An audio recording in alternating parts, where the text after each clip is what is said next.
We're watching a Christian TikToker who was secretly a monster. Joe Rogan made it seem like he was holier than holy. As a Christian youth pastor, he dedicated his TikTok. Yeah, I'm already sketched out, to be honest with you. I've seen too many news articles, buddy. You're not fooling me. To showing respect for women until 6 different people exposed him for his own secretly terrible history. You could see the red flags in early tweets like this one.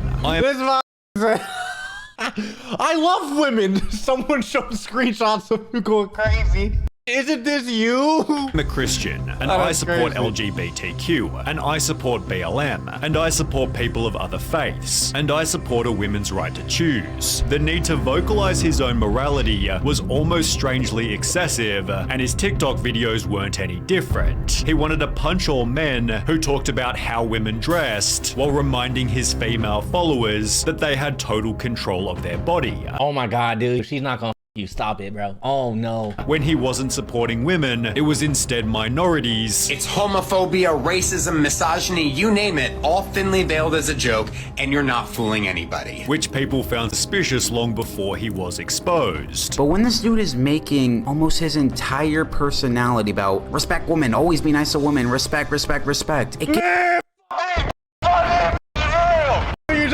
it's a little overboard, to be honest. When questioned about his motives, Joe Rogan snapped pretentiously, Just imagine being so worried about losing your male privilege that you would call anything that has to do with equality for women anti-men. believing that when all men are killed, he'd be spared because of his TikToks. And when he did also occasionally support men, Now I've talked about men getting body shamed, women getting body shamed. This is like the biggest pick-me I've ever seen. Holy objective was still the same. Try to make himself seem like a person who did no wrong. The caption of his merch was literally "Be Better," which seemed true to him as a church office manager and youth pastor on the weekends. So depending on how long you've been following me, you may or may not know that I'm actually a very religious person. People therefore heavily respected him, even that making mustache, Stan bro. accounts There's something about that mustache, bro. I don't know. I feel like he'll just call me a slur or something. I just like something about his upper lip. such as lovely Joe Rogan, while comments on his live streams read, "I have so much respect for you. You speak for others and it makes me so happy." Any videos criticizing him were met with thousands of dislikes until people became suspicious of Joe Rogan's supposed morality. In late 2020, a TikToker named Gemini Official was exposed for his relationships with multiple young girls. Being in line with Joe Rogan's content, people asked him to talk about it, although for whatever reason, Joe Rogan avoided the topic. Message Joe Rogan saying, hey, this is a problem, can you speak about it? Which is bizarre that it would take you so long to talk about somebody who's grooming children. Joe Rogan later explained on Discord that denouncing the actions was simply too obvious. Wait. So he didn't want to talk about it because it was too easy to talk about? There's something deeper there, bro. Is he a diddler? Although having previously claimed the goal of his TikTok was to create a safe space for young people, it seemed odd that Joe Rogan didn't want to talk about it. Perhaps he was simply avoiding drama, but this wasn't the only example where Joe Rogan deflected an obvious topic. He'd become friends with a TikToker named... Can I also say though, I feel like a lot of people, they always look towards social media people to like speak out. You know what I mean? And I'm gonna be honest with you, dude. Not everybody got to talk about everything. All these motherfuckers want to get political. All these motherfuckers, like, dude, I'm a VTuber. If you're looking at me for political takes, brother, I'm gonna be honest with you. You might be a little slow. Look at me, for f***'s sake. You don't trust me. I'm an idiot. Calvin Brandel, whose videos promoted a similar sentiment to those made by Joe Rogan. Well, turns out he'd been doing exactly what he disavowed, explaining he thought it was okay because he was TikTok famous. I felt that with TikTok, my ego was super inflated, and I felt like I was invincible, I was unstoppable, I couldn't make any mistakes. Despite having photos together on Instagram, Joe Rogan avoided the situation.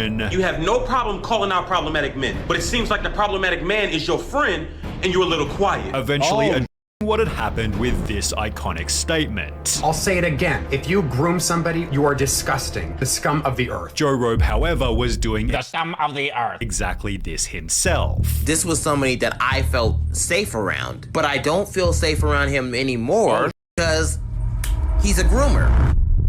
On one unassuming Wednesday, 17-year-old TikToker DilG16 uploaded the following video. This video will be about one of the biggest hypocrites I have ever met in my life, Joe Robe. John is a disgusting and terrible hypocrite who abuses his platform by using his clout to groom and prey upon underage boys. He has done this to multiple people, including me. John first followed me whenever I had about 30,000 followers and joined my live stream and asked for my Snapchat, so I gave it to him. After Snapchatting for a few weeks, he asked me if I wanted to get an Airbnb with him on my He's trying to fly out little kids. That is insane, bro. 18th birthday, which was over 3 months away. He started to send me links to 1-bedroom Airbnbs, and he offered to purchase me alcohol if I went. And this is him talking about the 1-bedroom. He knew that I did not want to get the Airbnb, so he thought if he invited one of my IRL friends, I would want to go. When does Noah turn 18? He should come with us to the Airbnb if he's 18 by then. That's him asking when he was going to turn 18. And while Joe Robe was at least waiting until their 18th birthday, the group chat they shared wasn't quite so clean. During one of the Zooms, it's still creepy though if you're like, oh no, I'll wait for you when you're 18. Like, that's creepy. With my TikTok friends, John thought it would be a good idea to have us all take a BDSM score test. That's exactly that. Yeah, like what the Keep in mind, the youngest was 15 years old and the oldest were 19, and there were only two 19-year-olds and everybody else was 17 and below. Which had happened just a month before Joe Robe's 28th birthday. DilG added one more detail before the video finished. I found out that there are multiple people that John has groomed. As a person named Coco then also came forward. He started asking like different questions, like what state do you live in, and do your parents let you travel, and do you like— So let me get this straight, bro. A dude that was making anti-men content is trying to little men. Wait a minute. What? to travel, and do I, or, and he's just doing it for the love of the game, bro. This is my logic, right? If you're gonna on men for your content, right? Like, men ain't men, right? You would at least think he's trying to get them on his side. You know what I mean? He's going for the little dudes. That is creepy as shit. Offered to buy me a room with I mean, it's still creepy regardless, but I'm just saying, what the is going on? He offered to buy me alcohol. Reverse This psychology? is the one quote Friendly I remember fire? him Bro, talking this is to me. insane. I may be a pastor, or I may work for God, but I'm not against— Oh, what am I saying? I forgot it was a pastor. I apologize. Kids having fun. I should have realized it right there. Then there was another. I can't go into specific details about what happened between me and Joro because it is quite not safe for work. And another after that. He'd also make promises about getting Airbnbs and meeting up with us. He's just trying to fly everybody out, bro. Promise alcohol and hot tubs. Joe Robe's accusers then made a Google Doc listing everything else he'd done. He tried to get blank and blank to create an OnlyFans once he turned 18 and said he'd set it up for him and subscribe, also strangely bribing the group to call him hot and locking a girl who was also intoxicated out of Zoom for calling him old and refusing to call him hot. Ew, called me hot. Ew, why? You're old as Come on, just call me hot. Oh, who this old man? Someone get their grandpa out the call. Papa Gut talked about the document in this video here, after which he'd been messaged a story worse than every other one combined. I ran a small fan account for Joe Robe on Instagram. He eventually asked for my Snapchat. He told me no one else had his Snapchat and made me promise to not give anyone it or to tell anyone what we talk about. Oh, no. Conversations got really weird and he sent me a lot of dirty pictures, 4 of which were included to prove he wasn't lying. I was also 14 at the time. He didn't even bother to ask how old I was or for any form of identification, but he would call me a baby a lot and would try and force me to call him daddy. Oh my god, this is so creepy, dude. Chat, did you guys see that minor attracted people? And did you also see that someone made an article saying how pedophiles, it's a mental disorder, apparently? That's a crime. I'll kill you. I'll chop your dick off. Get the fuck out of my face, bro. Dude, this world is going to chat. When I tell you, it is insane. To make matters worse, John's church profile explained, outside of his work at St. John, he is a private music teacher with over a dozen students, and up until recently, was the activities chair for the Northern Sky District of the Boy Scouts of America. Oh no! But wait until you hear why he left his previous job. Someone messaged one of the accusers, I wanted to reach out because I'm on staff at the church he used to work at. He was removed from staff over 2 years ago, and he was really upset with our church and strict protocols for working with youth.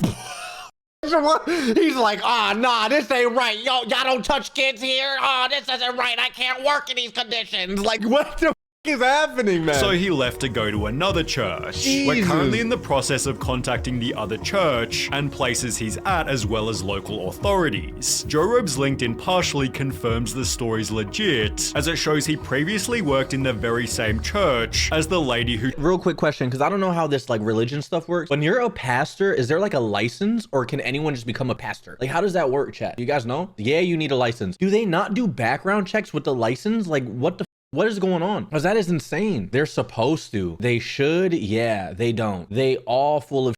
Well, he don't need to be in any schools right now, brother. He don't need to be near any facilities with schools. Who told the anecdote. Unsurprisingly, people demanded Joe Robe also lose his new job, St. John Lutheran Church. You have some explaining to do. with Papa Gut even calling the church directly. This is the church that he works at. I know this because I called the church that he works at and I asked him if he works there. They said yes. I told them that they were very serious and credible allegations. They immediately hung up after they said, oh, thank you. Despite hanging up the phone, the church quickly deleted Joe Robe from their website before iSpeak 1906. They're trying to do it quietly though. That doesn't make sense at all. Like, if you have a church, I get you don't want backlash because it'll make the church look bad, but at the end of the day, bro, you're endangering kids. So I feel like that has to be a public thing. You know what I mean? You have to blast that. There's no way. Extracted an unofficial statement. The pastor reached out and he wants to remain anonymous. However, the bishop is aware and he has been terminated and authorities have been contacted, and that's about all that we have. But the bigger question was, how did Joe Robe himself respond? Did he make a self-aimed TikTok about his own heinous actions?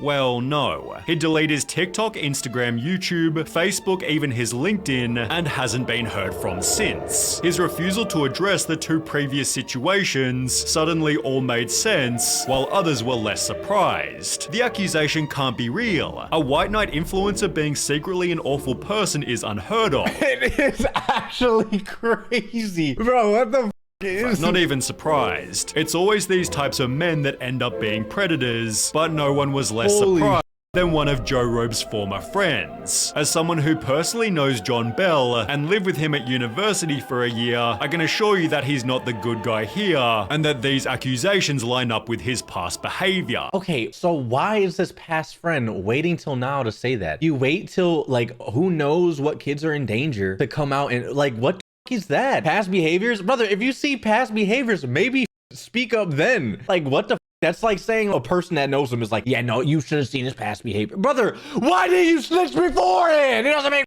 sense. The dude was all-knowing, manipulative, homophobic, and tried to give off this ultrapious Christian facade. Nothing about his online presence was genuine. Karma is taking a toll on him, and I'm glad he's getting thrown off the internet. Before any of this happened, Vegan Teacher had stated, John Robert Bell, you're going straight to hell. and it turns out her song hit the nail on the head. This vegan is everywhere, bro. Holy shit.